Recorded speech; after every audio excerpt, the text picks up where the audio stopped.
सुप्रभातम। आप लोगों के लिए आज का दिन मंगलमय हो।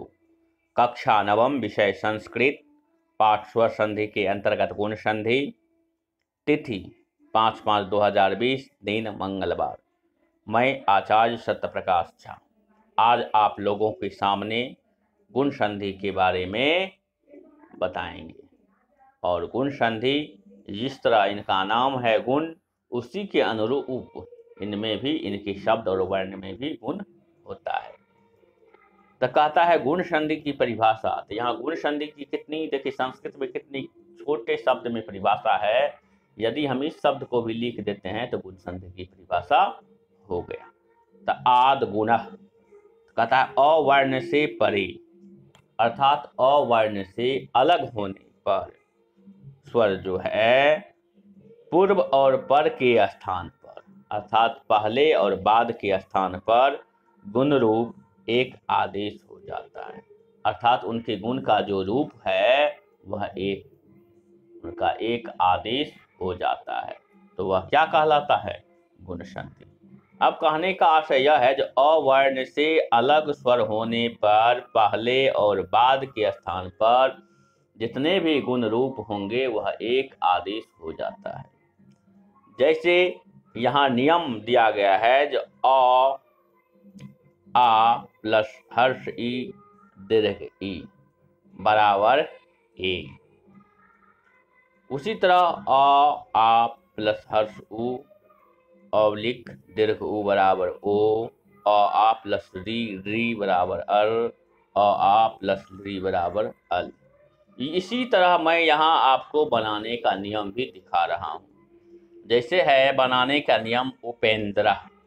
अब संधि विच्छेद होगा उप जोड़ इंद्र।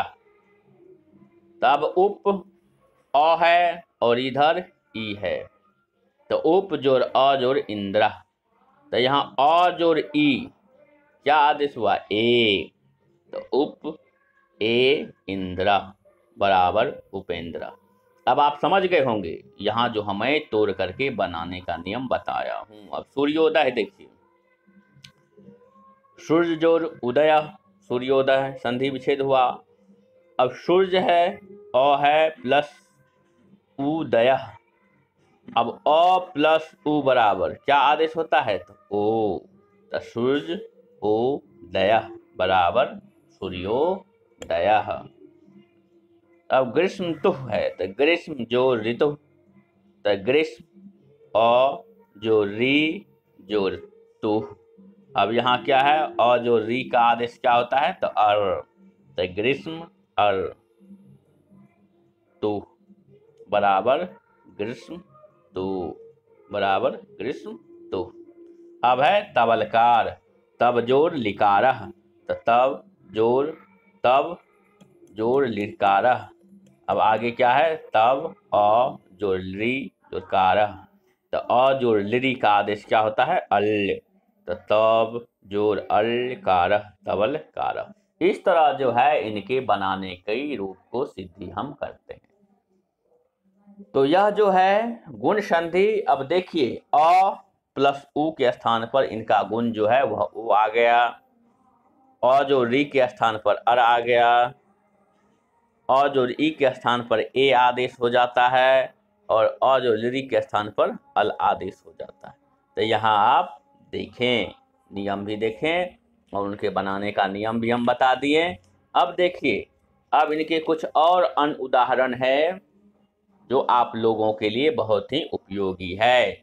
जैसे रमेशः, तो रमा जोड़ ईशः, महेंद्र महाजोड़ इंद्र, जन्मोत्सव जन्म जोड़ उत्सव, ममलवर्ण मम जोड़ लिवर्ण, नेति न जोड़ इति, स्वच्छोदकम स्वच्छ जोड़ उदकम, देवर्षि देव जोड़ ऋषि।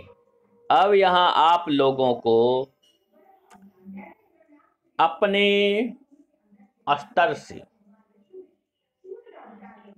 अपने आत्मबोध से, अपने आत्मीय चिंतन से इसको याद करें।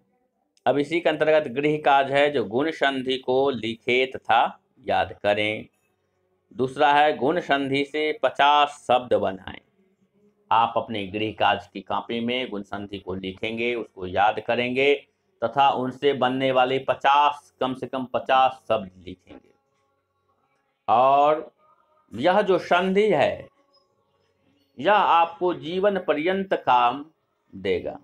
ऐसा नहीं है जो हम 9 में पढ़ लिए तो होगा, क्योंकि संधि जो प्राइमरी से लेकर के पीएचडी तक के छात्रों के लिए अनिवार्य है। चाहे आप किसी भी प्रकार की परीक्षा दें, हिंदी में भी या संस्कृत में भी, तो आपके लिए संस्कृत उतना ही उपयोगी है जितना कोई और अन्य विषय। इसलिए हम आप लोगों से अपेक्षा करते हैं जो आप लोग इस मेरे द्वारा जितने भी विषय को बताया जा रहा है वह बहुत ही महत्वपूर्ण विषय है और आप उनको अपने स्मरण में रखेंगे। शेष आपके लिए शुभ हो और माँ सरस्वती आपका उज्जवल भविष्य प्रदान करे। जयतु संस्कृतम।